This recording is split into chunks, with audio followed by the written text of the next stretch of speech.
The dawn is clear at the Wiswall Company Mill in Durham, near Newmarket. The smell of bacon drifts from the Irish workers' tenement houses. A 12-hour workday is about to begin. At Wiswall Falls, a sturdy wooden dam 10 feet high, 200 feet long, holds back the Lamprey River, widening it for 1.5 miles upstream. The Lamprey River, traversing 47 miles, gathers water from more than 200 square miles. The river delivers about 300 cubic feet of water every second to Wiswall Falls on an average day. That's perfect for a modest mill. A long stone canal diverts the Lamprey's water into a mill race that feeds turbines under the mill. The Wiswall Mill is a wallpaper factory, one of just 2 in New Hampshire.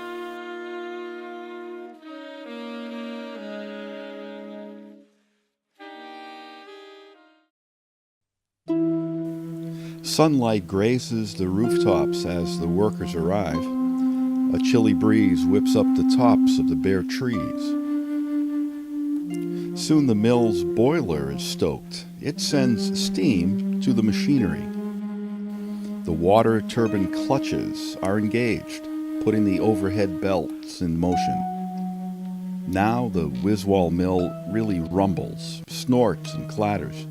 It's churning out a ton of paper each day. Most of the paper is destined for Boston. As the morning lengthens, an oxen team pulls its load across the mill yard. It's nearly time for lunch. But then, with no warning, white smoke rises at the far end of the mill. Then orange flame. Lots of orange flames. Fire, the great destroyer, the most feared calamity. Fire.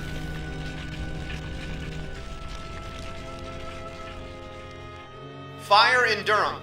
Wiswall and Company's mill destroyed, lost $25,000. The paper mills of T.H. Wiswall and Company were entirely consumed by fire yesterday noon with all their contents. The fire caught match among the dry stock and quickly communicated to all parts of the buildings. The employees barely had time to escape. 2 women, Mrs. Doak and Mrs. James Long, were badly burned about the face and hands. There were on hand more than 50 tons of paper stock. Mr. Wiswall, at the time of writing, places his loss at $25,000 with an insurance of $14,000. This is a great calamity to this town. This is a great calamity to this town. This is a great calamity to this town. After 25 years in business, Durham's biggest industry is now a remarkable black pile of charcoal, ash, twisted metal, and broken, melted glass. The mill is the enterprise of Thomas Wiswall, Jr. Wiswall, 66, is numb with shock.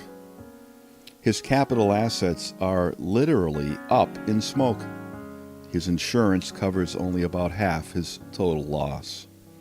The Wiswall Company is suddenly bankrupt. Its loans and debt now amount to more than the company is actually worth. Sapped of financial power, Wiswall writes out an advertisement for Dover's weekly newspaper, the Enquirer.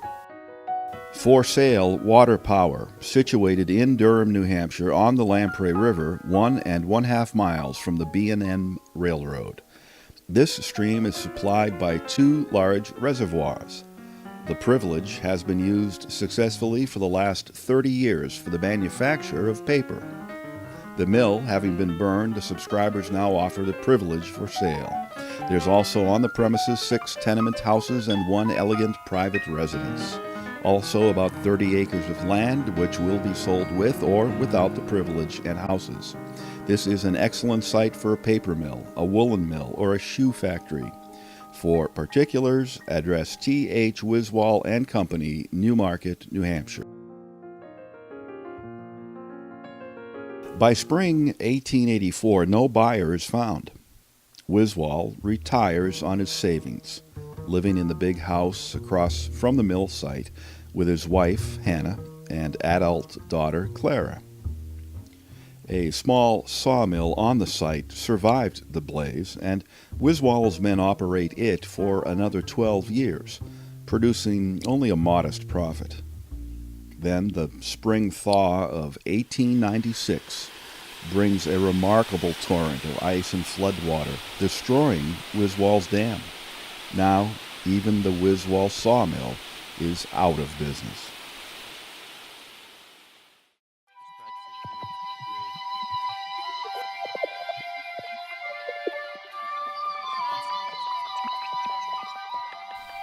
Moses and Issachar Wiggin were born 6 years apart during the first decade of the 1800s.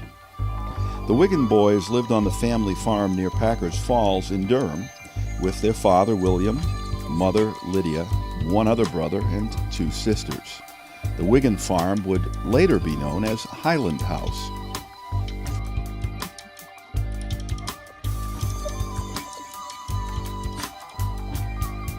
After their father's death in 1831, the Wiggin boys formed a business partnership to start a small mill.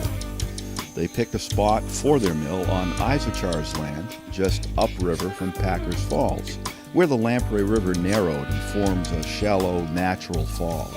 The Wiggins built a low wooden dam. Low dams were better for construction and repair costs, and they posed much less risk of ice jams and flooding problems. Wood dams were not as durable as stone dams, but they were very strong, and they were more easily rebuilt if the dam was destroyed by spring floods. The Wiggins dug a canal, and they lined it with stone to divert water from their new mill pond. They laid a stone foundation on the riverbank and erected a simple post and beam sawmill building. After fitting the mill with a water wheel and saws in 1834, the Wiggins were ready for business.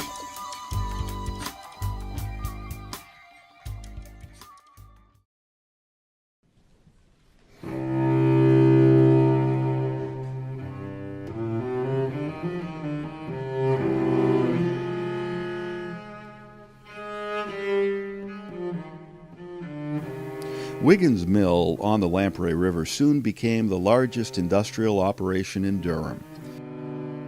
The sawmill employed 4 men producing lumber and ship timbers. The Wiggin boys added a second building housing a grist mill, and they ground corn and grains for local farmers.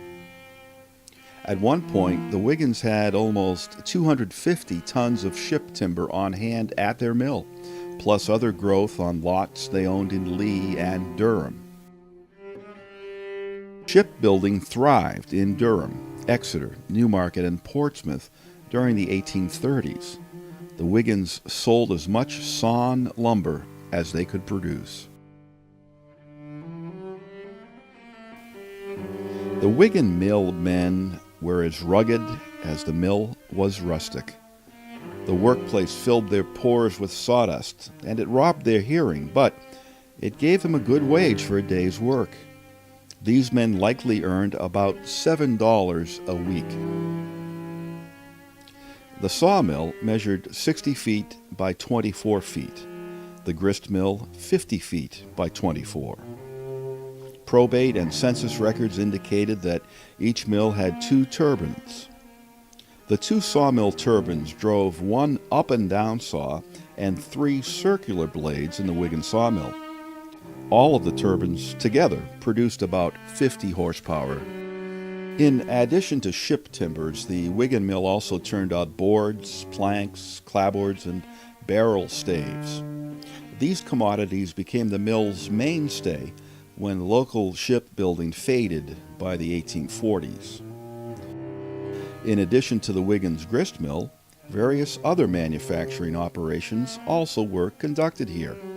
Author William Stackpole described them in his History of Durham, the one he wrote in 1912. In the second story of the Wiggins sawmill, gingham cloth and blankets were manufactured by a Mr. Talbot. Other articles manufactured in these mills were shoes, knives, hoes, pitchforks, wooden measures, nuts, bolts, bobbins, axe handles, hubs, carriages, sleighs, chairs, matches, and spokes by various persons.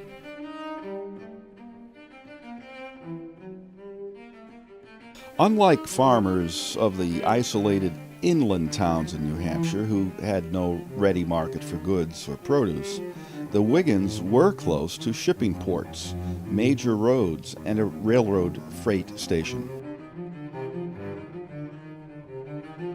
In 1840, the Boston, Maine Railroad line was extended north from Exeter, connecting Durham with Boston and Portland.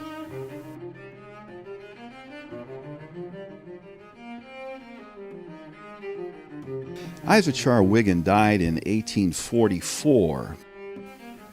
"My earthly race I've run, I've won the prize," read his gravestone in the Wiggin family plot behind the old farmhouse that was Issachar's birthplace.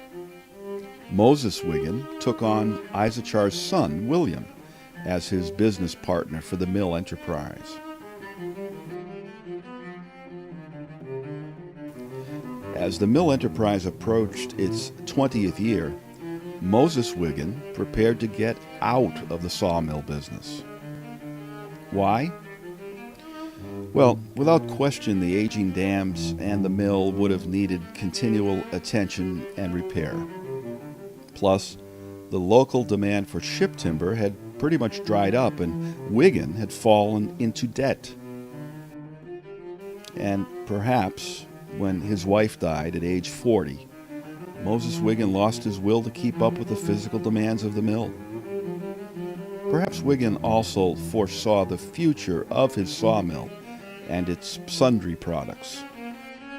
The big textile mills were as close as Newmarket and Exeter, and entire mill cities were thriving by this time in Manchester, Somersworth, Lowell, Lawrence, Boston, and other places. The new industrial age economy cherished labor efficiency. It demanded cheapness in manufacture, and it rewarded the ability to deliver large quantities of goods over a distance. The big mills flourished by producing mass market merchandise, textiles and shoes mostly. The small mills adapted by doing what the big mills could not, by finding small markets for their specialty products, what today we might call niche marketing. Wiggin decided to lease his mill site and a portion of its water power to two young men from Exeter. They were papermen.